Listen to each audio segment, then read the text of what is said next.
Hello everyone, I'm very excited to be able to share this panel pack with you, all the creators and creatives out there who want to do some Star Wars fan art or fan films. I created these panels by myself in Cinema 4D, I modeled them in Cinema 4D, I textured them using Substance Painter, and I had so much fun, but also a lot of work to create these. So I'm sharing these freely with no charge for you to be able to play around with them, learn from them, or use them in your own fan art. So feel free to check them out and enjoy. So let me show you how to use them. So let me show you around in the panel pack and what you will get once you have downloaded the panel pack. You will receive a total of 8 folders containing the scene, panel A, B, C, D, and E, as well as the blast door and dividers. So if you look at the panel A, you will see that is panel A. Panel B is panel B, slightly modified. Panel C is this one, and so on and so on.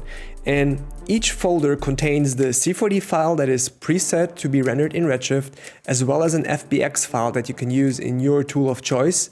And remember, you always have to relink the textures. However, all the textures are in there, so you can check out the textures. They are nice 4K textures, including the color, the metallic, the roughness, as well as a normal channel. So let me show you the scene file, which actually includes all the elements within one file. So it will take a moment to update all the textures in the editor view. So here we go. So once you can see that, you can technically already start rendering your scene to get a preview of how it looks. All right, fantastic. So here you can see that it works out of the box with Redshift. I'm currently using the latest Cinema 4D version, and it's quite easy to modify that. You can either use this scene setup that has all the files that are provided in there, including the floor as well as the roof, or you can start building your own corridor design and just work your magic the way you want. There's one specific extra that I would like to point out. If you go to the door element, and let me pause the render here for a second.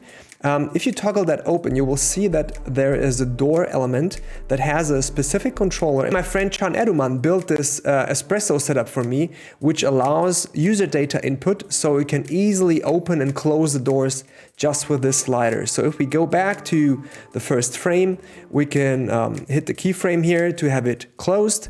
If we go around frame 24 and open the door, and again create another keyframe, what we have here is a very easy and straightforward door animation. So you can start working your animation right away. Let's check out the render. This will also render quite fast due to Redshift. I'm using 2 GPUs here.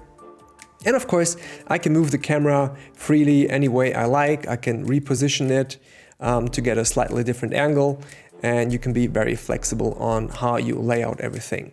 So this is how the panel pack setup works out of the box, very straightforward. Let's go back to our folder. This is how panel A looks like, for example, and you can combine all the panels individually. So depending on your needs, you can build whatever you want. Let me show you also the blast door, which is also a separate element. If we open up the blast door, again, the blast door is the isolated element, but it also contains the controller that Chan built for me. So you also are able to copy and paste that whole element that is in this null object and paste it into your scene to get going. Of course, you can hide the control panels on the door. If you don't want to use them, you can customize them as you want. And of course, you can build multiple elements into one scene, combining all the different elements that are provided. Let me show you how you can combine multiple elements from the panel pack to create one very easy corridor. So I have copied and pasted all the 5 different panel elements from A to E into this document. I will select all of them and I will hold down Alt G to create a null object which has them grouped. I call this panel. And now I would like to replicate them along the x-axis. So the easiest way to do this in Cinema 4D is to use the cloner. So I'm using the cloner and now I can just drag and drop the cloner actually the panel into the cloner object. And now what it will do is it will clone it in grid mode, but we don't want to have the grid mode, but we want to have it in linear mode. So it will copy it in a specified axis. In this case, it will copy it by 50 centimeters on the y-axis. We don't want that, so I set it to 0. Instead, I would like to copy it around the x-axis. So all you have to do is make sure that the panels are properly aligned and the Spacing is very nice. I think it is 565, so that you will see that you have even spacing across all the panels. And all you have to do now is define on how many times you want to multiply that corridor element. So it could be like 5 times or 10 times, or depending on how long and big that corridor should be. In this case, I think I'm just fine with having it 5 times. That's more than enough. And let's check out how it looks like by hitting the render button on Redshift to get a quick preview of how this element looks like. It's easy to move the camera, so let's move it around a little bit more, get a little bit of depth. But this is how you can use all the multiple elements combined together with all the floor and the roof elements. Now let me quickly show you how you can work with the FBX files. So each folder also contains an FBX file apart from the actual scene file.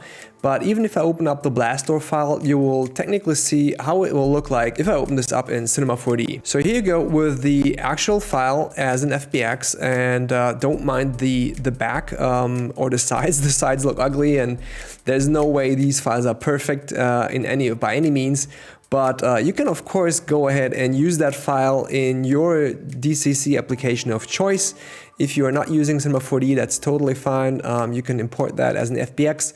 All you have to make sure of is to relink all the assets and all the textures to make them work. And again, all the textures are provided, of course, and they are nicely here available in 4K with all the coral, metallic, normal, roughness, yeah, and all the good stuff is all in there. You can use that and relink it in your tool of choice and have fun with it.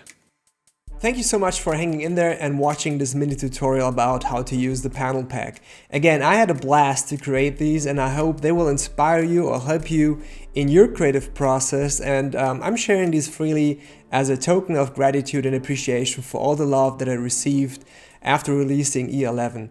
I had a lot of fun. Again, I hope they will help you and support you in whatever you are doing with them. Let me know where you use them, and also feel free to drop me a comment down below in the comment section to let me know what you think of these files. Hit subscribe and like, of course, and I'll see you in the next video. Take care and bye bye.